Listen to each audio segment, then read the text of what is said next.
साथियों जय हिंद, जय भारत, वंदे मातरम, भारत माता की जय जयकार।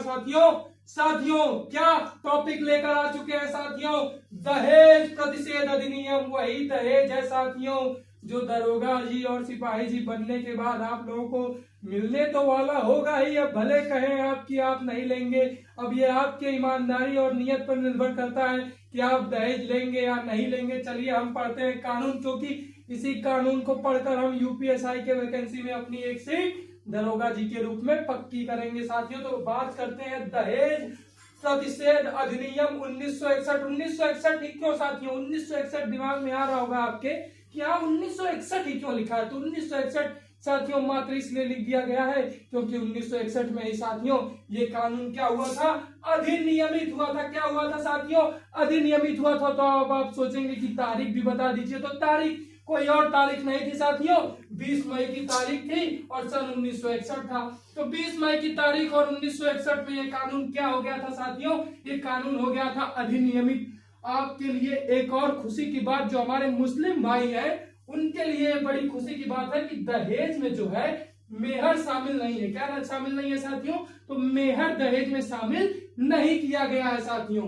तो साथियों बात कर रहे हैं दहेज की परिभाषा कहाँ दी हुई है? तो दहेज की परिभाषा इस कानून के धारा 2 में दी गई है साथियों। कहाँ दी गई है दहेज की परिभाषा? तो दहेज प्रतिषेध अधिनियम 1961 के धारा 2 में दहेज शब्द की परिभाषा क्या कर दी गई है साथियों? दे दी गई है। दहेज लेना और देना दोनों ही अपराध है। क्या है साथियों? दोनों ही अपराध है। अगर आप दहेज ले रहे हैं तो भी अपराध कर रहे हैं, दहेज दे रहे हैं तो भी अपराध कर रहे हैं।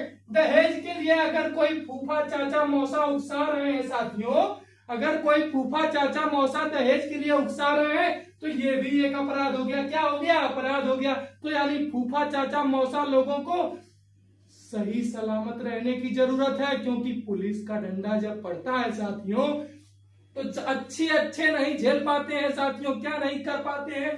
तो फूफा चाचा मौसा लोग सावधान हो जाइए, क्योंकि दहेज के लिए उकसाना भी अपराध है साथियों। क्या है? अपराध है साथियों। और विज्ञापन, जो हमारे मैरिज ब्यूरो वाले साथी हैं जो कि वर वधू की तलाश करवाते रहते हैं और दूसरे की शादी करवाते रहते हैं, दहेज ले दे के करवाते रहते हैं, तो वो भी सावधान हो जाएं, क्योंकि दहेज प्रतिषेध अधिनियम 1900 माफी चाहूंगा साथियों खांसी के लिए, विज्ञापन पर भी प्रतिबंध लगा दिया गया है।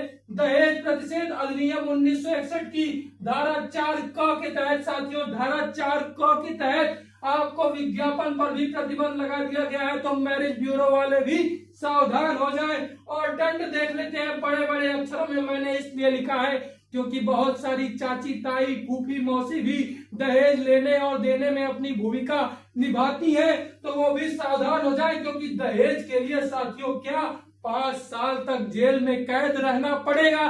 तो क्या कोई तैयार है? जेल में रहने के लिए कोई नहीं चाहेगा कि उसको एक दिन की भी जेल हो। इसीलिए साथियों दहेज का आप सभी त्याग कीजिए और 5 साल की सजा से खुद को बचा लीजिए। और भिखारी, जो भिखारी टाइप के लोग हैं, वो तो 15,000 रुपए भी नहीं दे पाएंगे। तो दहेज लेना इसीलिए क्या है साथियों? अपराध है। या तो 15,000 का जुर्माना लगेगा, या जज साहब की कृपा हो गई तो जज साहब दहेज के बराबर का जुर्माना लगा देंगे, तो आप पूरी तरह से बर्बाद हो जाएंगे, भिखारी हो जाएंगे। तो भिखारी और बर्बाद होने से बचने के लिए साथियों 15,000 रुपए का जुर्माना न देना पड़े, इसलिए आप लोगों से हाथ जोड़कर विनती है कि दहेज लेना और देना क्या है साथियों? अपराध है साथियों। जय हिंद, जय भारत, वंदे मातरम, भारत माता की जय जयकार साथियों।